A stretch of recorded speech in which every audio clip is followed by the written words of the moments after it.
atau apa? Kita berani mati demi kejayaan Majapahit.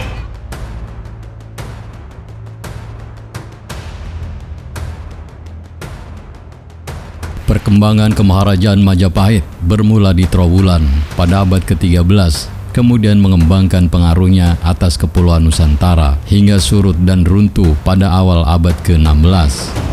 Pada masa pemerintahan Raja Hayam Wuruk 1350 sampai 1389 bersama Mahapati Gajah Mada, Majapahit mencapai puncak kejayaannya.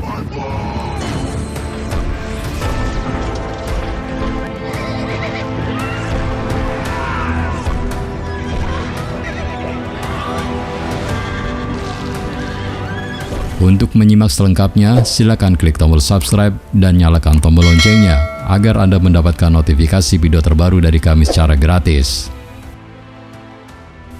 Untuk menghasilkan suara yang lebih jernih, silakan gunakan headset Anda. Selamat menikmati hidangan ini. Salah, maksudnya selamat mengikuti. Check it out.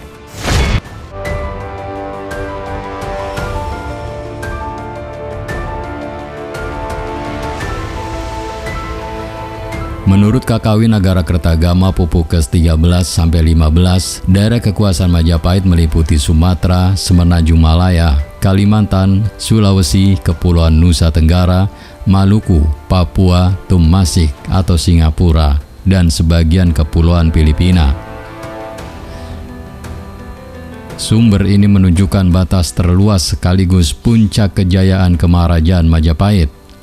Selain melancarkan serangan dan ekspedisi militer, Majapahit juga menempuh jalan diplomasi dan menjalin persekutuan. Kemungkinan karena didorong alasan politik, Hayam Wuruk berhasrat mempersunting citra resmi atau Pitaloka, putri kerajaan Sunda, sebagai permaisurinya. Pihak Sunda menganggap lamaran ini sebagai perjanjian persekutuan. Pada 1357, rombongan Raja Sunda beserta keluarga dan pengawalnya bertolak ke Majapahit, mengantarkan sang putri untuk dinikahkan dengan Hayam Wuruk. Akan tetapi, Gajah Mada melihat hal ini sebagai peluang untuk memaksa kerajaan Sunda takluk di bawah Majapahit. Pertarungan antara keluarga kerajaan Sunda dengan tentara Majapahit di lapangan Bubat tidak terelakkan. Meski dengan gagah berani memberikan perlawanan, keluarga kerajaan Sunda kewalahan dan akhirnya dikalahkan. Hampir seluruh rombongan keluarga kerajaan Sunda dapat dibinasakan secara kejam. Tradisi menyebutkan bahwa sang putri yang kecewa dengan hati remuk redam melakukan bela pati atau bunuh diri untuk membela kehormatan negaranya. Kisah Pasundan Bubat menjadi tema utama dalam naskah Kidung Sunda yang disusun pada zaman kemudian di Bali dan juga naskah Carita Parahyangan. Kisah ini disinggung dalam Pararaton, tetapi sama sekali tidak pernah disebutkan dalam Nagara Kertagama. Pada tahun 1377, beberapa tahun setelah kematian Gajah Mada, Majapahit melancarkan serangan laut untuk menumpas pemberontakan di Palembang. Sesudah mencapai puncaknya pada abad ke-14, kekuasaan Majapahit berangsur-angsur melemah. Setelah wafatnya Hayam Wuruk pada tahun 1389, Majapahit memasuki masa kemunduran akibat konflik perebutan tahta. Kematian Hayam Wuruk dan adanya konflik perebutan tahta menyebabkan daerah-daerah Majapahit di bagian utara Sumatera dan Semenanjung Malaya memerdekakan diri, di mana Semenanjung Malaya menjadi daerah kekuasaan Kerajaan Ayutthaya, hingga nantinya muncul Kesultanan Malaka yang didukung oleh dinasti Ming. Pewaris Hayam Wuruk adalah putri mahkota Kusumawardhani yang menikahi sepupunya sendiri, Pangeran Wikramawardhana. Hayam Wuruk juga memiliki seorang putri dari selirnya, Wirabumi, yang juga menuntut haknya atas tahta. Maka perang saudara yang disebut dengan Perang Regreg diperkirakan terjadi pada tahun 1405 sampai 1406 antara Wirabumi melawan Wikramawardhana. Perang ini akhirnya dimenangi Wikramawardhana, sementara Wirabumi ditangkap dan kemudian dihukum mati. Tampaknya perang saudara ini melemahkan kendali Majapahit atas wilayah-wilayah taklukannya di daerah-daerah lain. Pada kurun pemerintahan Wikramawardhana, serangkaian ekspedisi laut dinasti Ming yang dipimpin oleh Laksamana Cheng Ho, seorang jenderal Muslim Cina, tiba di Jawa beberapa kali antara kurun waktu 1405 sampai 1433. Sejak tahun 1430, ekspedisi Cheng Ho ini telah menciptakan komunitas Muslim Cina dan Arab di beberapa kota pelabuhan pantai utara Jawa, seperti di Semarang, Demak, Tuban, dan Ampel. Maka Islam pun mulai memiliki pijakan di pantai utara Jawa. Ketika Majapahit didirikan, pedagang Muslim dan para penyebar agama sudah mulai memasuki Nusantara. Pada akhir abad ke-14 dan awal abad ke-15, pengaruh Majapahit di seluruh Nusantara mulai berkurang. Pada saat bersamaan, sebuah kerajaan perdagangan baru yang berdasarkan Islam, yaitu Kesultanan Malaka, mulai muncul di bagian barat Nusantara. Di bagian barat kemaharajaan yang mulai runtuh ini, Majapahit tidak kuasa lagi membendung kebangkitan Kesultanan Malaka yang pada pertengahan abad ke-15 mulai menguasai Selat Malaka dan melebarkan kekuasaannya ke Sumatera. Sementara itu, beberapa jajahan dan daerah taklukan Majapahit di daerah lainnya di Nusantara satu persatu mulai melepaskan diri.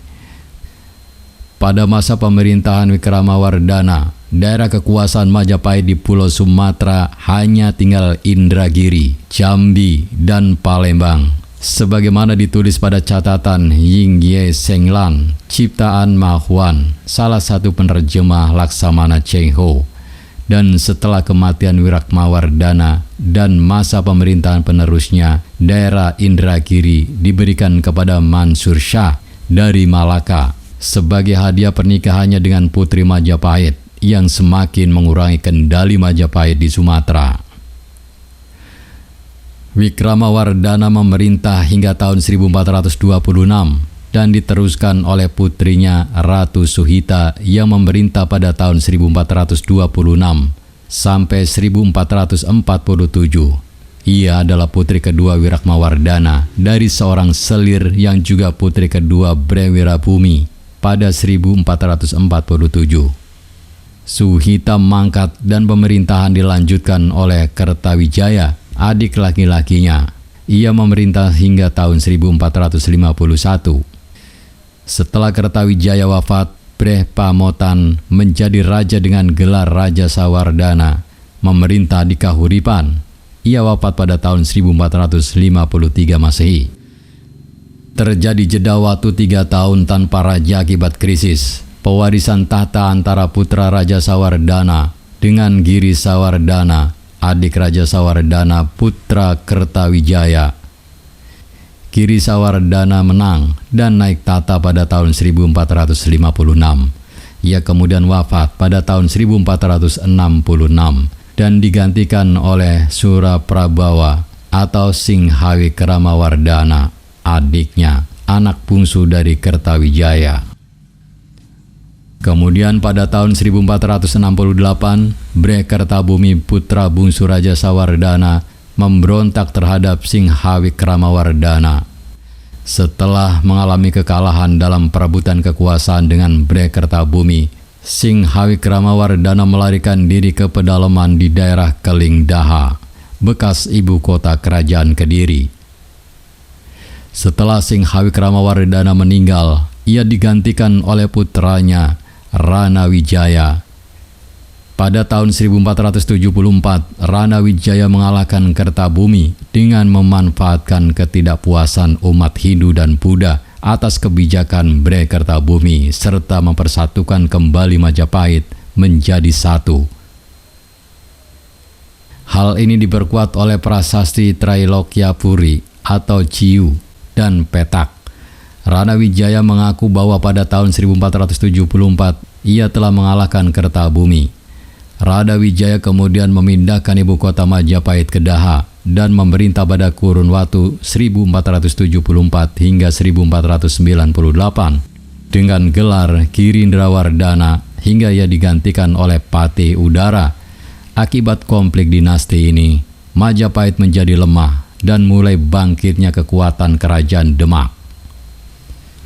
Kekalahan Bhre-Kertabumi dari Ramawijaya pada tahun 1474 memicu perang antara kerajaan Majapahit dengan Demak, karena Demak sudah menjadi penguasa pesisir Jawa yang dominan dan mereka mengambil alih daerah Jambi dan Palembang dari kekuasaan Majapahit yang telah terpukul dan berfokus di pedalaman Pulau Jawa. Konon, waktu berakhirnya kemaharajaan Majapahit berkisar pada kurun waktu tahun 1478, tahun 1400 Saka. Berakhirnya abad dianggap sebagai waktu lazim pergantian dinasti dan berakhirnya suatu pemerintahan hingga tahun 1527. Tetapi dalam tradisi Jawa yang sebenarnya digambarkan oleh Chandra Sengkala atau konogram tersebut adalah wafatnya Bhre-Kertabumi pada tahun 1478. Sebenarnya perang Majapahit Demak ini sudah mulai mereda ketika Patih Udara menggantikan Girindrawardhana dan mengakui kekuasaan Demak.